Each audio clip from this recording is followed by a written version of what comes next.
ಕರ್ನಾಟಕದಲ್ಲಿ ಇಂಥ ಪರಿಸ್ಥಿತಿ ಇದೆಯಲ್ಲ ರಾಹುಲ್ ಗಾಂಧಿಯವರೇ, ನಿಮ್ಮ ಸರ್ಕಾರ ಇದೆಯಲ್ಲ ಇಲ್ಲಿ, ಈಗ 80 ಲಕ್ಷ ಕಲೆಕ್ಷನ್ ಮಾಡಿರೋದು ನಿಮಗೂ ಸೇರಿದೆಯಾ, ಭಾಗ ಇದೆಯಾ? ಇಲ್ಲಿಂದ ಇದರ ಬಗ್ಗೆ ನೀವ್ಯಾಕೆ ಮಾಡಬಾರ್ದು? ಕರ್ನಾಟಕದ ಮುಖ್ಯಮಂತ್ರಿಗಳಿಗೆ ನಿಮ್ಮ ಸಲಹೆ ಏನು ಕೊಟ್ಟಿದ್ದೀರಿ? ಇದನ್ನು ಎಷ್ಟು ಗಂಭೀರವಾಗಿ ನೀವು ಪರಿಗಣಿಸಿದ್ದೀರಿ? ಇದು ಮೊದಲನೇದು. ಈಗಾಗಲೇ GKVKಯಲ್ಲಿ ಕುಳಿತಿರ್ತಕ್ಕಂಥ ವಿದ್ಯಾರ್ಥಿಗಳಿಗೆ ನಿಮ್ಮ ಉತ್ತರ ಏನು?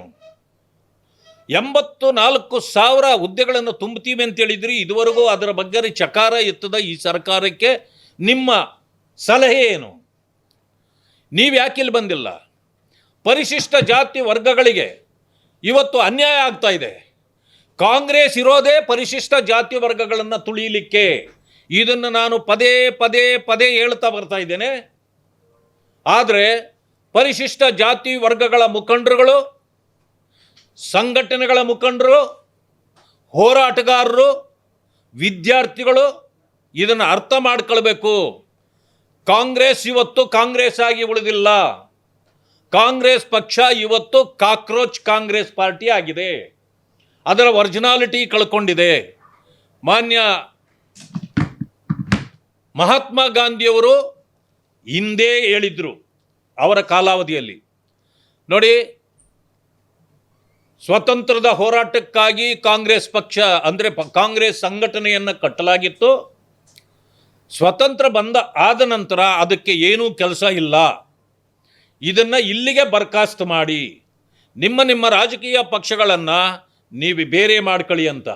ಆದರೆ ಇವತ್ತು ಅದು ಪೂರ್ಣ ಆಗಿದೆ. ಈಗ ಅದು ಆಲ್ ಇಂಡಿಯಾ ಕಾಂಗ್ರೆಸ್ ಕಮಿಟಿ ಅಲ್ಲ, ಅದು ಆಲ್ ಇಂಡಿಯಾ ಕಾಕ್ರೋಚ್ ಕಾಂಗ್ರೆಸ್. ಅದು ಸ್ಪಷ್ಟವಾಗೋಯ್ತು. ಈಗ ರಾಹುಲ್ ಗಾಂಧಿಯವರು ಕೂಡ ಕಾಕ್ರೋಚೆ, ಅವರು ಒಬ್ಬ ಕಾಕ್ರೋಚ್. ಅಂದಮೇಲೆ ಯಾರೂ ಇನ್ಮೇಲೆ ಕಾಕ್ರೋಚ್ಗಳನ್ನು ಮನೆಯಲ್ಲಿ ಇಟ್ಕೊಳ್ಳೋದಿಲ್ಲ. ಯಾಕಂದರೆ ಅದು ವಿಷಪೂರಿತ ಕಾಕ್ರೋಚ್ಗಳು. ಅದರಿಂದಾಗಿ ಇನ್ಮೇಲೆ ಕಾಕ್ರೋಚ್ಗಳ ಸಂಹಾರ ಈ ದೇಶದಲ್ಲಿ ಆಗಬೇಕಾಗಿದೆ.